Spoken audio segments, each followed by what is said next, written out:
नमस्कार, आप देख रहे हैं न्यूज़रा। मैं हूं आपके साथ शुभम। तो इस वक्त मैं मौजूद हूं चकवेडिया के बुढ़वा महादेव मंदिर में और आज जो है शिवरात्रि का महापर्व है और अभी जो है यहाँ पे जो है शंकर जी का जो है शादी हो रही है और यहाँ पे देख सकते हैं कि किस तरह से जो लोग हैं यहाँ पे शंकर भगवान की शादी कराने में लगे हुए। शिवरात्रि तो हर महीने में आती है, लेकिन महाशिवरात्रि साल भर में एक बार आती है। फागुन मास की कृष्ण पक्ष की चतुर्थी को महाशिवरात्रि का त्यौहार मनाया जाता है। इस बार साल 2023 में यह पर्व 18 फरवरी को शनिवार को आई है। महाशिवरात्रि का महत्व इसलिए है क्योंकि यह शिव और शक्ति की मिलन की रात है।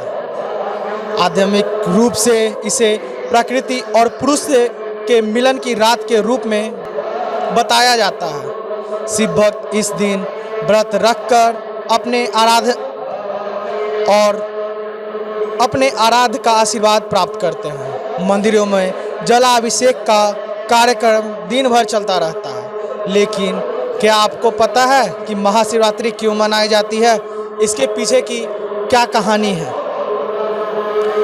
मैं आपको बताता हूं कि महाशिवरात्रि जो है क्यों मनाई जाती है। शिव पुराण की कथाओं के अनुसार महाशिवरात्रि के दिन शिव जी पहली बार सृष्टि में प्रकट हुए थे।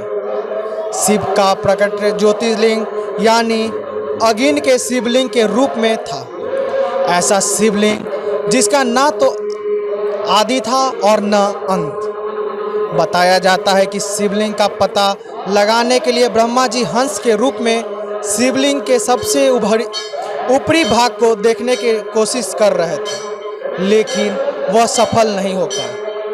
वह शिवलिंग के सबसे ऊपरी भाग तक पहुंच ही नहीं पाए। दूसरी ओर भगवान विष्णु भी बारह का रूप लेकर शिवलिंग के आधार ढूंढ रहे थे, लेकिन उन्हें भी आधार नहीं मिला। एक और कथा यह भी है कि महाशिवरात्रि के दिन ही शिवलिंग विभिन्न 64 जगहों पर प्रकट हुए थे। उनमें से हमें केवल 12 जगहों का नाम पता है। इन्हें हर साल 12 ज्योतिर्लिंग के नाम से जानते हैं। महाशिवरात्रि के दिन उज्जैन के महाकालेश्वर मंदिर में लोग दंपस्तंभ लगाते हैं। दंपस्तंभ इसलिए लगाते हैं ताकि लोग शिवजी के अग्नि वाले अंत का लिंग का अनुभव कर सकें। यह जो मूर्ति है उनका नाम लिंगो भव यानी जो लिंग से प्रकट हुए थे। ऐसा लिंग जिसकी ना तो आदि था और ना ही अंत। महाशिवरात्रि को पूरी रात शिव भक्त अपने आराध्य का ध्यान करते हुए जागरण करते हैं। शिव भक्त इस दिन शिव जी का विवाह उत्सव मनाते हैं। मान्यता है कि महाशिवरात्रि को शिव जी के साथ शक्ति स्वरूप देवी पार्वती की शादी हुई थी। इस दिन शिव जी के वैराग्य जीवन छोड़कर गृहस्थ जीवन में प्रवेश किया था। शिव जो वैरागी थी वह गृहस्थ बन गए। माना जाता है कि शिवरात्रि के 15 दिन पश्चात होली का त्यौहार मनाने के पीछे का एक कारण यह भी है।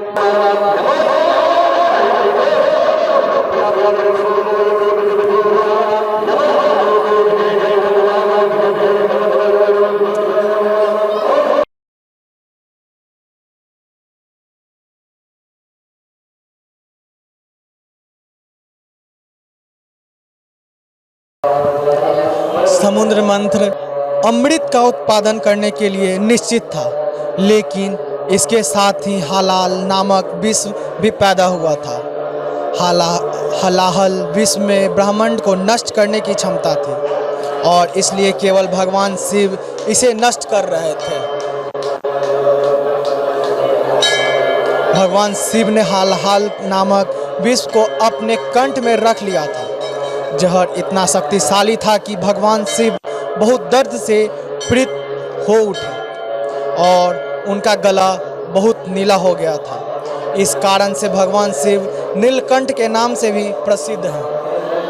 उपचार के लिए चिकित्सकों ने देवताओं को भगवान शिव को रात भर जागते रहने की सलाह दी। इस प्रकार भगवान शिव के चिंतन में एक सप्ताह रखी। शिव का आनंद लेने और जागने के लिए देवताओं ने अलग अलग नृत्य और संगीत बजाए। जैसे सुबह हुई, उनकी भक्ति से प्रसन्न भगवान शिव ने उन सभी को आशीर्वाद दिया। शिवरात्रि इस घटना का उत्सव है जिससे शिव ने दुनिया को बचाया। तब से इस दिन भक्त उपवास करते हैं। एक बार पार्वती जी ने भगवान शिव शंकर से पूछा, कौन सा श्रेष्ठ तथा सरल व्रत है, पूजन है, जिसे मृत्यु लोक से के प्राणी आपकी कृपा सहज ही प्राप्त कर लेते हैं। उत्तर में शिव जी ने पार्वती को शिवरात्रि के व्रत का विधान बताकर यह कथा सुनाई। एक बार चित्रभानु नामक एक शिकारी था। पशुओं की हत्या करके वह अपने कुटुंबकम को पालता था। वह एक साहूकार का ऋणी था, लेकिन उनका ऋण समय पर न चुका सका। क्रोधित साहूकार ने शिकारी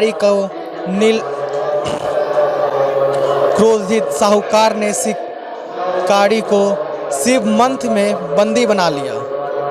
संयोग से उसे दिन शिवरात्रि थी। शिकारी ध्यान होकर शिव संबंधी धार्मिक बातों सुनता रहा। चतुर्दशी को उसने शिवरात्रि व्रत की कथा भी सुनाई। संध्या होते ही साहूकार ने उसे अपने पास बुलाया और ऋण चुकाने को विशेष में बातें की। शिकारी अगले दिन सारा ऋण लौटा देने का वचन देने कर बांध से छूट गया। अपनी दिनचर्या की भांति वह जंगल में शिकार के लिए निकला, लेकिन दिन भर बंदी गृह में रहने के कारण भूख प्यास से व्याकुल था। शिकार करने के लिए वह एक तालाब के किनारे बेल वृक्ष पर पड़ाव बनाने लगा। बेल वृक्ष के नीचे शिवलिंग था जो बिलपत्रों से ढका हुआ था। शिकारी को उसका पता न चला। पहाड़ बनाते समय उसे जो टहनियाँ तोड़ी वे संयोग से शिवलिंग पर गिरी। इस प्रकार दिन भर भूखे प्यासे शिकारी का व्रत भी हो गया और शिवलिंग पर बेलपत्र भी चढ़ गया। एक पहर रात्रि बीत जाने पर एक ग्रामीण मृगी तालाब पर पानी पीने पहुंचे। शिकारी ने धनुष पर तीर चढ़ाकर ज्यों ही प्रतिज्ञा खींची, मृग बोली, मैं गर्वनी हूँ, शीघ्र ही प्रसव करूँगी। की खोज में भटक रही हूँ। मैं अपने पति से मिलकर शीघ्र ही तुम्हारे पास आ जाऊँगी। शिकारी ने उसे भी जाने दिया। 2 बार शिकार को खोकर उसका माथा ठनका। वह चिंता में पड़ गया। रात्रि का आखिरी पहर बीत रहा था। तभी एक अन्य मृग अपने बच्चों के साथ उधर से निकली। शिकारी के लिए यह स्वर्ण अवसर था। उसने धनुष पर तीर चढ़ाने में देर नहीं लगाई। वह तीर छोड़ने ही वाला था कि मृग बोली, हे पराधी, मैं इस बच्चे को इनके पिता के हवाले करके लौट आऊँगी। इस समय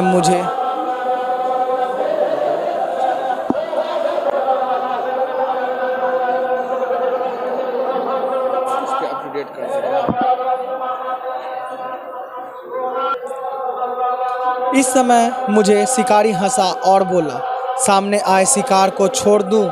मैं ऐसा मूर्ख नहीं। इससे पहले मैं 2 बार अपना शिकार खो चुका। मैं बच्चे भूख प्यास से तड़प रहे होंगे। उत्तर में मृग और ने फिर कहा, मैं तुम्हें अपने बच्चों की ममता सता रही है, ठीक वैसे ही मुझे भी। इसलिए सिर्फ बच्चों के नाम पर मैं थोड़ी देर के लिए जीवन दान मांग रही हूँ। हे अपराधी, मुझे विश्वास कर, मैं इन्हें इसके पिता के पास छोड़कर तुरंत लौटने की प्रतिज्ञा करती हूँ। मृग का दीन स्वर सुनकर शिकारी को उस पर दया आ गई। उसने वह मृग को भी जाने दिया। शिकार के अभाव में बेल पछपार बैठा शिकारी बेल पत्र तोड़ तोड़ कर नीचे फेंकता जा रहा था। पौ फटने को हुई तो एक हिरण पुरुष मृग उसी रास्ते पर आया। शिकारी ने सोच लिया कि इसका शिकार वह अवश्य करेगा। शिकारी की 3 पश्चात देखकर मृग स्वर में बोला, हे अपराधी भाई, यदि तुमने मुझसे पूर्व आने वाली 3 मृगों तथा छोटे छोटे बच्चों को मार डाला है तो मुझे भी मारने में विलम्ब ना करें, ताकि मुझे उनका वियोग में एक पक्ष भी दुख न सहना पड़े। मैं उन मृगों का पति हूँ। यदि मुझे उन्हें जीवन दान दिया है तो मुझे भी कुछ क्षण का जीवन देने की कृपा करें। मैं उसे मिलकर तुम्हारे समक्ष उपस्थित हो जाऊंगा। मृग की बात सुनते ही शिकारी ने के सामने पूरी रात का घटना चक्र घूम गया। उसे सारी कथा मृग को सुना दी। तब मृग ने कहा, मेरी तीनों पत्नियों जिस प्रकार प्रतिज्ञाबद्ध होकर गई थी, मेरी मृत्यु से अपने धर्म का पालन नहीं कर पाऊंगी। अतः जैसे तुमने उसे विश्वास पत्र मानकर छोड़ा है, वैसे ही मुझे भी जाने दो। मैं उन सबको साथ तुम्हारे सामने शीघ्र ही उपस्थित हो जाता हूँ। उपवास, रात्रि जागरण तथा शिवलिंग पर बेलपत्र चढ़ाने से शिकार का हंस कर हृदय निर्मल हो गया था। उसमें भगवत शक्ति का वाप हो गया था। धनुष तथा बाण उसके हाथ से सहज ही छूट गया। भगवान शिव के अनुकंपा से उसका हिंसक हृदय करुणा भावों से भर गया। वह अपने अतीत के कर्मों को याद करके पश्चात इस ज्वाला में जलने लगा। थोड़ी ही देर बाद वह मृग परिवार शिकारी के समक्ष उपस्थित हो गया ताकि वह उनका शिकार कर सके, परंतु जंगली पशुओं की ऐसी सत्यता, साहित्यकर्ता एवं सामूहिक प्रेम भावना देखकर शिकारी को बड़ी ग्लानि हुई। उसके नेत्रों से आंसू की झक पर लग गई। उस मृग परिवार को ना मारकर शिकारी ने अपने कठोर हृदय को जीवन हिस्सा से हटा सदा के लिए कोमल एवं दयालु बना लिया। देवलोक के से समस्त समाज भी इस घटना को देख रहे थे। घटना की प्रारंभ होते ही देवी देवताओं ने पुष्प वर्षा की। तब शिकारी तथा मृग परिवार मोक्ष प्राप्त हो गए। जैसा कि आप देख सकते हैं कि अभी जो है बाबा को सजा दिया गया है और अब आरती की जा रही है।